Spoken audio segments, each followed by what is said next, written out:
It's Uwe again from ehighwebdesign.com, this time with a short training video on how to crop an image and reduce the file size so you can upload it to your WordPress website. Let me first show you what I'm trying to do here. If we head over to my blog, you will see that I've got a couple of posts here without a featured image, whereas the others have. Now, I can't just add any old picture to this. It needs to be the right size so that they actually all look proportionally exactly the same and line up nicely. So what I'm trying to do is get an image that will appear here and that will also appear at the top of the post. It's the same image, so it needs to be a very specific aspect ratio and size in order for it to work. And then, as I've explained probably before, it also needs to be a file size that's reasonable and quite small so it doesn't slow your website down. So let me show you how to do this. For this, I'm using the what I call the cut down version of Photoshop. It's a little piece of software called Photoshop Elements. It costs about £60, I think, on Amazon.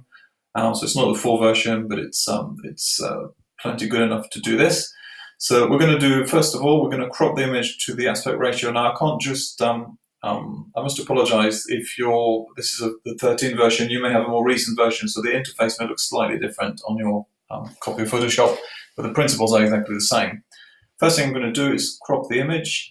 Now I can't just crop it like this because it will actually not change the aspect ratio at all. It will just end up cropping the image to exactly the same dimensions as it is. So to do this, I know I need a 900 by 400 image at the end of the process. So I need an image that's 9 by 4 aspect ratio. So what I'm going to go here is say I want to crop it to a custom size, and the custom ratio I want will be 9 by 4. It's in centimeters. It really doesn't matter what unit of measure it's in. But the important thing is that it's 9 by 4 proportionally.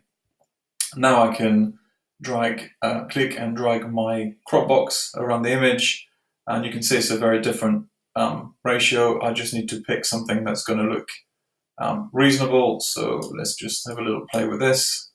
For some reason I have to do it twice. My computer won't let me do it just once. So there you go. I've got my crop box here. I can move it around to decide what I want it to look like. Do I want it in the middle? Probably take the top 3 maybe, and part of the bottom 3, say like this.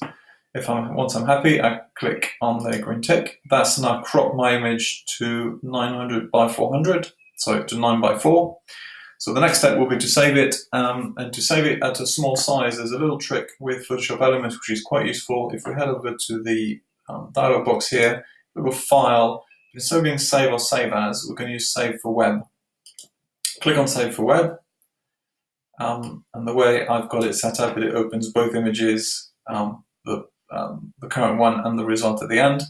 And you can see here I can do 2 things to control the size of the file. I can control the quality of the image, and I can control the size of the image. Now I know I don't need something that large in my website. I know it's 900 by 400, and because I've cropped it proportionally at 9 by 4, watch what happened when I change the size to 900 pixels. It automatically resizes the height to 400. So that's perfect. If I now just zoom into the image at 100%, it will give you an opportunity to compare the quality of the image depending on how I play with the quality here, and then see what happens. If I put it to 100% quality, you will see on the bottom left hand side that the file is 251 kilobyte.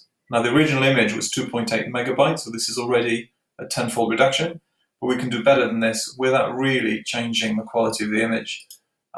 What I usually set is something around 60%, 50 to 60%, say 60% in this case, so it's reasonably high.